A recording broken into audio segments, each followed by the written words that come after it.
You'll be in Pittsburgh, as you said, for the Seahawks and Steelers. You mentioned stories. What storylines are you looking at for this one? I want to see, well, first off, who's playing on the back end for this Seattle team, because DK, I imagine DK has a bit of a chip on his shoulder when it comes to a matchup like this. It's impossible not to.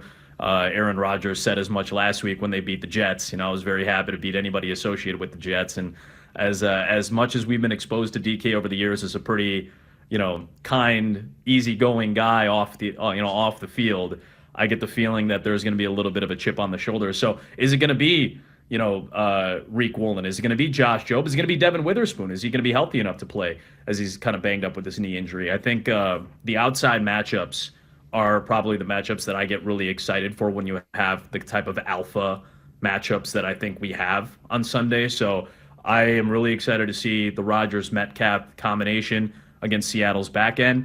I want to see some improvement in Sam Darnold. I'm curious who's going to get more carries on Sunday. Is it going to be KW? Is it going to be Zach Charbonnet again? So we'll talk with Clint on Saturday morning as they prepare for the game, and I kind of want to know where his head's at in terms of trying to distribute some of these carries. Those are the couple things that have stuck out. You go KW, not K9. Is that because you're professional?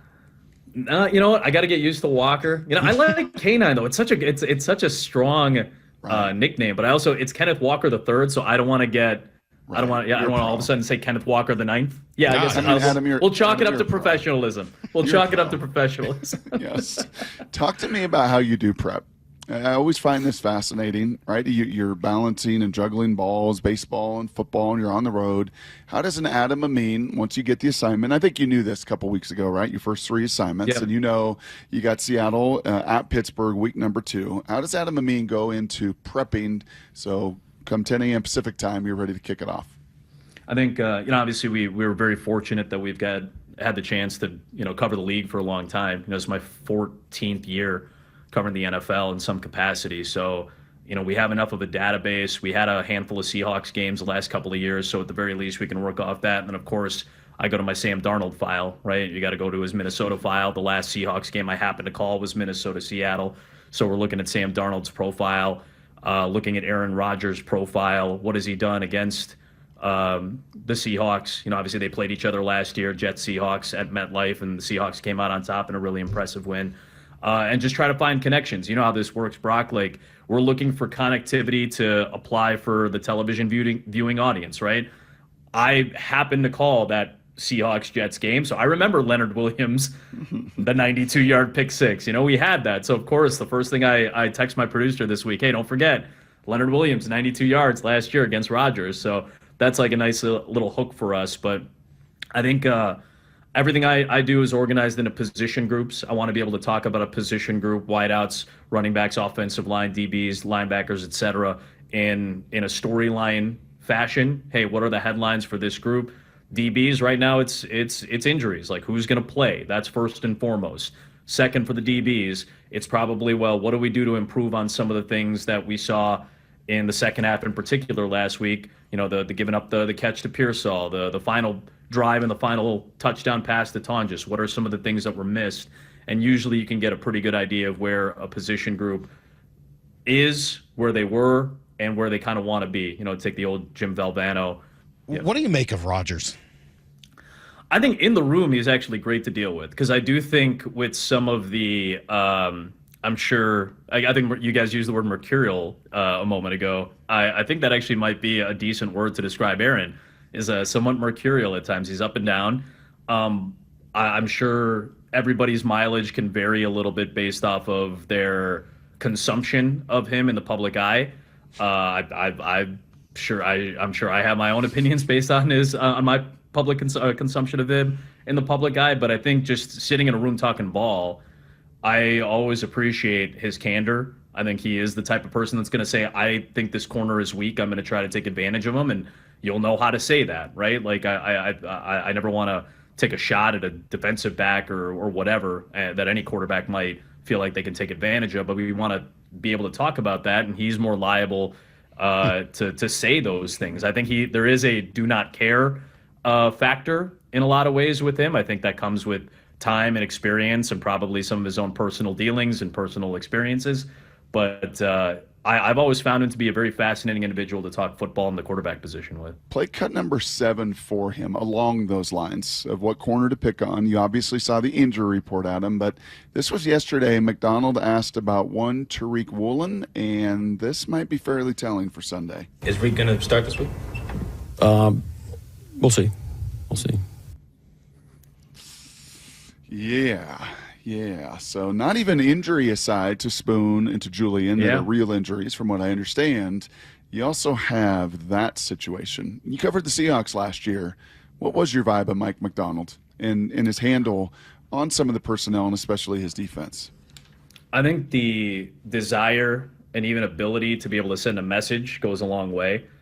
We had, I want to say it was the Minnesota game late in the year, and Reek Woolen was off the field for the first series of what ended up being and what was a crucial game for both teams in the middle of a playoff chase. And he came into the game later, but I think Mike is very or at least is trying to become very established in his attitude in how he wants his program to be run, how he wants guys to kind of fit into it. We were looking at Ben Johnson now here in Chicago, and from day one, you saw him try to kind of enact his will and say, hey, if the offense isn't good enough to be out there on the first series, get off the field. Give me the second guys. Give me the second string. And let me establish something and try to set a standard. I think that every coach is trying to do that. Every coach wants to do that. I'm sure every coach has to navigate how to do that properly with the level of personnel that they have. I know a lot of this is massaging and managing egos, and you have highly paid players who don't want to listen to something like that, or don't want to deal with something like that. You have younger players who maybe aren't used to that type of coaching. But I think Mike wants to establish an identity as a coach, not just as the type of team and personnel and blitz variances or coverage schemes that you want to put together. It's also an attitude. It's also an identity about how you want guys to fit into whatever culture you've created. And I think Mike is probably, as a young coach, trying to do a lot of that. Sean McVay tried to do a lot of that when he was starting to come up. So I think that's what it feels like to me from the outside looking in. That's what it sounded like to me, where he wants to create competition. And you guys have known this. Josh Jobe has played very well in a secondary role and wants to play bigger minutes, more snaps, wants to play against the high-level opponents. So he wants that opportunity, and Mike Macdonald is basically opening the door for that in his own way. Talking to Adam Amin, and it's hard to talk about the Seahawks team without going through all that they did in the offseason. I mean, they moved on from 3 of their, more established leaders and players in DK and Geno and Lockett. And it's funny how many different offshoots there are off of that conversation, because there's the leadership element, as all 3 were really Pete Carroll people who had grown up in the Pete Carroll world. There's the, changing the style of offense and bringing in a new coordinator at the same time. There's just the straight up Geno and Sam Darnold debate of where you want to be at the quarterback position. I guess I'll talk a long way of setting up a general question of what did you make of what the Seahawks did this offseason? I mean, I think Geno played great. Geno had a great run, and we talked. I talked to you guys about him last year, and I always had a great respect for how he went about his business and the kind of veteran leadership that he was able to develop in his time, turning into a starting quarterback over the 7 or 8 years, those 6, 7 years. I think Sam had a phenomenal year last year, and I can understand why that was a fairly easy free agent to want to sign. I know what the questions were. How much of this is Kevin O'Connell? How much of this is going to be on Sam Darnold going to a new system with maybe an offensive coordinator that, again, first-year offensive coordinator, right? We're going into a new system again, and how is he going to be able to adapt to that? The loss of DK hurts, but listen, Cooper Kupp has been, as you guys know, in the NFC West, one of the great receivers in the NFL. I think there's been a lot of good stuff. I don't know if anything other than the Kupp signing really made me go, oh my gosh, can you believe that? More so because of just his tenure in Los Angeles. So that was more of the shock than anything else. I don't think Seattle, to me, did anything that a good organization shouldn't be doing. I think they looked in the right directions. They signed the right people to try to fill in some of the gaps and holes that they needed to have filled. And I knew that defensively, they were probably going to bring back a good chunk of who they had last year because it was a strong defense. And they had guys that they felt comfortable with. So I don't think Seattle was at the top of mind for like, oh man, what an overhaul. I think the level of consistency that the Seahawks have played with over a course of time, I think hopefully the moves that they've made will maintain that. I would like to see more of Cooper Kupp, obviously, only a couple catches the other day.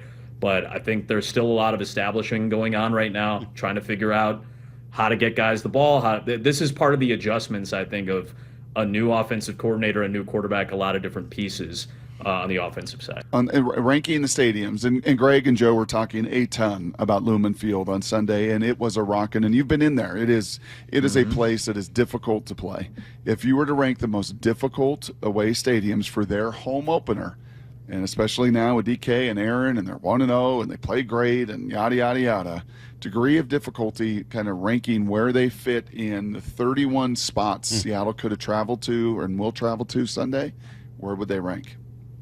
This is probably one of the 6 or 7 toughest. I think the atmosphere is always good in Pittsburgh, especially when you get to that fourth quarter and they start playing Billy Squire and they got the terrible towel going. And when the mood in Pittsburgh is good, when they have confidence in their team, it's a blue collar city. They will root for you, they will cheer for you, and they will root against you if you're the opposing team very loudly when the team is good. And they seem to believe in what the Steelers are doing. Mike Tomlin, again, another double-digit win season with quarterback play that was up and down over the last several years. Quarterback play has been up and down for Pittsburgh, and yet they never fall under 500. Tomlin's got this, whatever it is, 18-year streak or whatever going of above 500 or 500 or better seasons, no losing seasons. And now they improved their quarterback position, and they felt good about where they were, putting up 30-plus last week offensively. So it's going to be a difficult atmosphere. I'd put it right up there with like maybe not in that first tier with like Kansas City and what I think is one of the better ones in Seattle just because of the loud nature of it, the way the 12s work. New Orleans is always tough to play when the team is playing well. I think Detroit's going to be a really tough environment for Chicago this weekend. But I'd put Pittsburgh right up there when the team is playing well, and they have some belief there, so that's going to make it a difficult environment. They do Wanted Man, right? In the fourth quarter, or Renegade, right? They do Renegade. They do Renegade. All right, yep. So just so that I don't want you to get in trouble. That sticks. Oh no! Well, they play Stroke Me as well. Oh, they play Stroke Me as well, okay. And they play Sticks Renegade. I didn't know they also did Billy yes. Squire. Oh, okay. Doubt Pride of himself. Wellesley, Mass, right there, Brock. Billy Squire. Believe me, I know my Billy Squire. I just didn't know they also did that, and I wanted to make sure Adam didn't get himself in trouble in Pittsburgh. That very fair. As you very know, fair. A whole thing. What hotel room and what city are you in today? The Westin in Cleveland, Ohio, for about the next 3 hours, and then headed to Progressive Field, doing Guardians Royals tonight in a little bit of a wild card chase, and then it's in a car and off to Pittsburgh. Are they still in the wild card? I mean, it's so funny. Like we were worried about them a week ago, and it just feels like no one really wants to win this wild card or the AL West. But do you think either of them are truly in it, or is this a 3 teams for 2 spots with the 2 Texas teams in Seattle? That's what it feels like to me. It still feels like, it should be Yankees, Red Sox, and then Seattle and Texas are fighting for these last spots. I mean, listen, Texas came out of nowhere. Even some of their own players were surprised with how well they played over the last, 25 days or so. One of the better records, probably the best record actually in baseball over the last, few weeks. But they're still a little bit surprised by how it's going. Their pitching has improved, certainly. That their offense would probably come around with some of the young players that we've seen better things from. But yeah, they're right in the thick of it. I still feel like if Seattle gets in, they're the team that people don't want to face because of, when you have 2 or 3 big bats in a lineup, that's what really scares teams come playoff time, as long as they're hot. That's obviously the other thing, as long as the bats are hot. And I have confidence in Seattle's pitching to get through a wild card series and to try to get into the division series, and hopefully we run into them at some point for Seattle. Yep. But handicap the race, and not just Texas, Seattle for the wild card. We're really looking up at Houston 1 game back. The Mariners will play in Houston next week. If it's Houston, Texas, Seattle, and 2 of those 3 make it, who are the 2? I still lean towards Houston and Seattle just in terms of quality play and consistency play. I still feel like these are the more consistent teams. I think Texas hit a really good hot streak, but I don't know if they can maintain it the way they did these last couple of weeks for the final 2.5 weeks of the season. I feel like the consistency for Houston and Seattle has been there throughout the year, even if there's been some slides. I mean, we could end up seeing what are we looking at here potentially? Houston Yankees, or I guess it'd be Houston Seattle potentially in a wild card series. I could see that Red Sox Yankees in another series. So two real divisional matchups in the wild card. I feel good about seeing those four teams together. I would lean on New York and Houston probably if I just had to say, all right, well, who are the teams that you trust the most this time of year? Because, like I said, teams like the Dodgers, if they stay hot, they're going to win.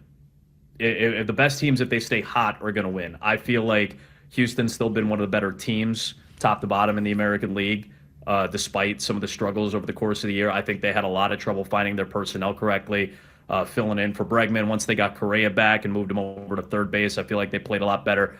Those are the teams I trust the most. Seattle's the team I would not want to face in a playoff series. It's funny. I mean, first of all, I'm impressed you even have an answer to that question because this league has changed every 3 or 4 days. Every team that's hot gets unhot. The Brewers just get swept. I mean, good luck trying to figure out this league. I'm glad I'm not a professional gambler or something like that because I think baseball would have destroyed me this year. But it's interesting that you lean Red Sox, that you lean Yankees and Astros. Of those 4 teams, they've kind of been the to use Cowherd's term, the noisiest. Like there's just a lot going on with them. The Astros are throwing at each other. The Yankees are having their own problems and trying to figure out their pitching. And the Red Sox seem like, hey, since Devers is gone, they're pretty quiet and they got each other's back. And the Mariners, they've had their ups and downs and big wins and big losses, but they haven't been noisy. They've been really, really tight and connected. But maybe just talent wins in the long run, or maybe just having done it before?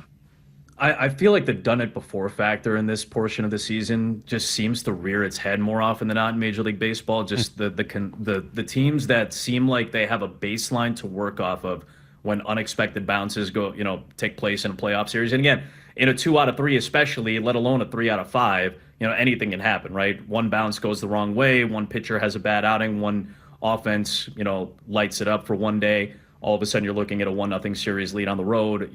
Like stuff like this happens in baseball playoffs, and it's impossible to predict because of the randomized nature of it when you get from 162 down to best of 3, 5, or 7. But I think I have a tendency to lean towards teams that have a foundational or have like a foundational arrangement for how they go about their business. I think Houston just has this. I think that's the reason Houston's even been alive most of this season. I thought we looked at the Astros at the beginning of the year and thought, no way. They lost Bregman. They lost a lot of firepower. Their pitching staff at times is up and down. They're dealing with injuries.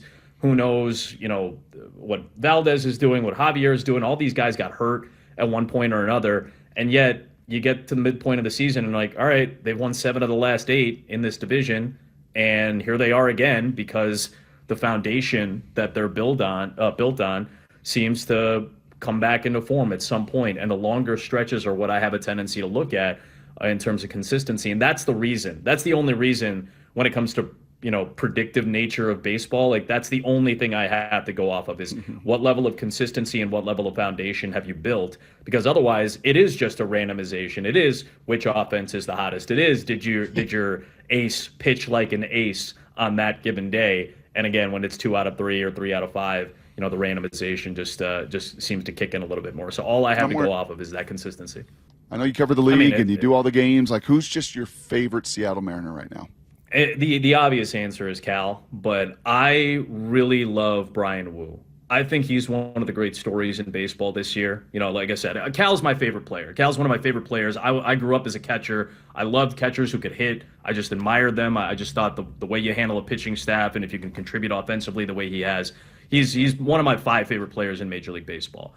But in terms of if you're looking at the away from the obvious answer, I think Brian Wu's been one of the great stories. I think he's a kind of a microcosm of what Seattle is with its pitching, where he can go out and be dominant. He could go out and pitch to contact. He can let his defense do work. I've just been really impressed, I think, over the course of the year with what Brian did. He was a deserved all-star, and I really enjoyed kind of tracking his story. And I've said this to friends of mine up in Seattle. I have not called a game at T-Mobile Park. It's one of like the 3 or 4 Major League Baseball ballparks I haven't had a chance to call a game, and I am desperate to try to get to Seattle. So if the Mariners make it through to the division series, I'll be very, very happy because I get the sense through my run into them. Well, that'd be good, and we will we'll host you here for sure and have you come in and hang out, and Absolutely. that'd be awesome. My favorite play-by-play tandem right now. And it's not close. Adam Amin and Mark Sanchez. Love the job you guys do. You guys are number one in my book. I've said it to Brock a million times. I think we're going to talk to Mark on Monday after the game as well. I want to hear about his new show and everything else that he's doing. So thank you. Love getting a chance to catch up. Hopefully we will see you in October here for some playoff baseball. And we'll talk again. Thanks, man. Thanks, Adam. Thanks, boys. Good luck to the Valor Christian on Friday, buddy. Take down Mullen, right? Wow. We'll do. Whoa. He really does know everything. It's unbelievable. Yes, These play-by-play guys, all of them. Him, Tirico, Benetti. These guys just know everything.